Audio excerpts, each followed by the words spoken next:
Soyez les bienvenus sur le plateau télé des JFR 2022 et j'ai le plaisir d'accueillir à mes côtés le professeur Hélène Vernet-Kovačič. Bonjour. Bonjour. Alors, professeur, vous étiez présidente des JFR l'année dernière. Je rappelle que vous êtes chef du service de radiologie interventionnelle au CHU de Montpellier et présidente de la Fédération de radiologie interventionnelle au sein de la Société française de radiologie. Nous allons parler de la stratégie décennale pour le traitement du cancer. Professeur, première question, il y a 10 ans, où en étions-nous ? Il y a 10 ans, nous avions un plan cancer et depuis cette année, depuis le mois de mars à peu près, nous avons un nouveau plan de traitement du cancer qui a été publié dans un décret dans le journal officiel et qui s'est complété d'ailleurs au mi-septembre du décret de radiologie qui était enfin publié et qui explique un petit peu les conditions de travail des radiologues et des radiologues interventionnels. Alors ce nouveau plan décennal ouvre une plus grande part à la radiologie interventionnelle avec une reconnaissance des actes, de la compétence des opérateurs, spécifie un petit peu la façon dont on doit travailler, les moyens, les autorisations de scanners par exemple à visée interventionnelle hors autorisation diagnostique, enfin des modifications dans ces deux textes qui ouvrent plus de possibilités pour la radiologie interventionnelle. Quels sont les enjeux forts pour vous, les avancées et concrètement, qu'est-ce que ça va changer pour vous ?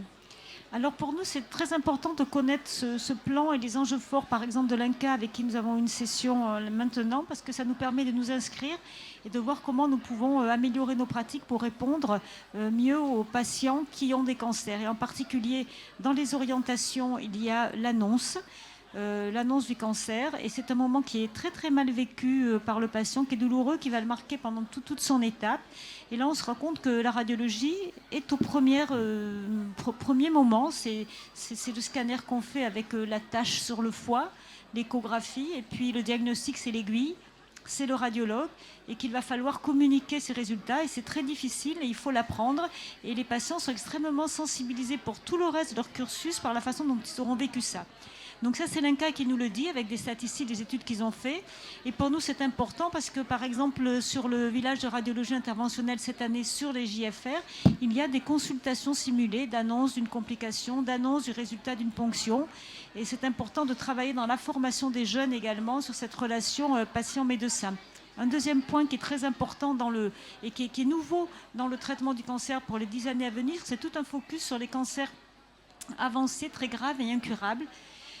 Et sur la désescalade thérapeutique. Et là, la radiologie interventionnelle est au premier plan, puisque tous les actes de radiologie interventionnelle, pas tous, mais une grande partie sont faits ou en ambulatoire, ou en tout cas ont des suites beaucoup plus courtes que les traitements chirurgicaux, et ils participent, ils s'intègrent complètement dans cette désescalade.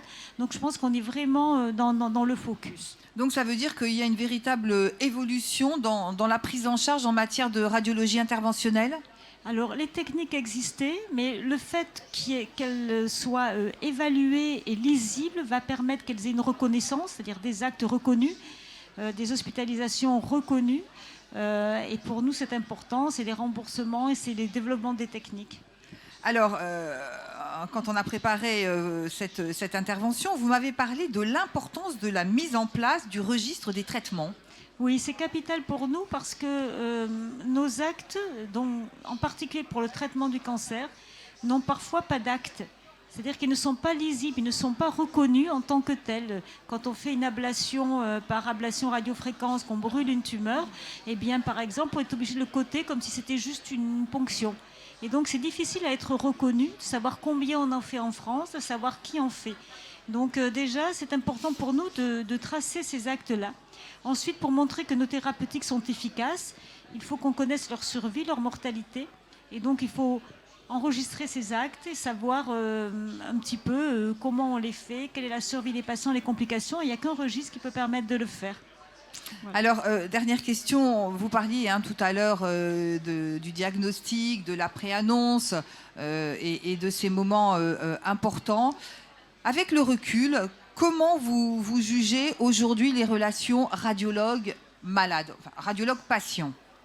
Alors, les relations radiologues, je dirais au moins radiologue interventionnel en ce qui me concerne les patients, je pense qu'elles sont bonnes parce que le radiologue interventionnel est un médecin thérapeute qui voit ses patients en consultation, qui explique, qui informe, qui hospitalise des patients, qui fait des actes, qui leur parle et qui les suit.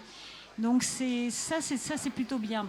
La difficulté qu'on a, c'est d'être reconnu et lisible et de lutter contre l'errance des patients qui ne vont pas arriver tout de suite au radiologue interventionnel. Ça existe pour le cancer, mais par exemple, j'entendais parler tout à l'heure de varices pelviennes, de syndrome de congestion pelvienne. Il y a une grande errance.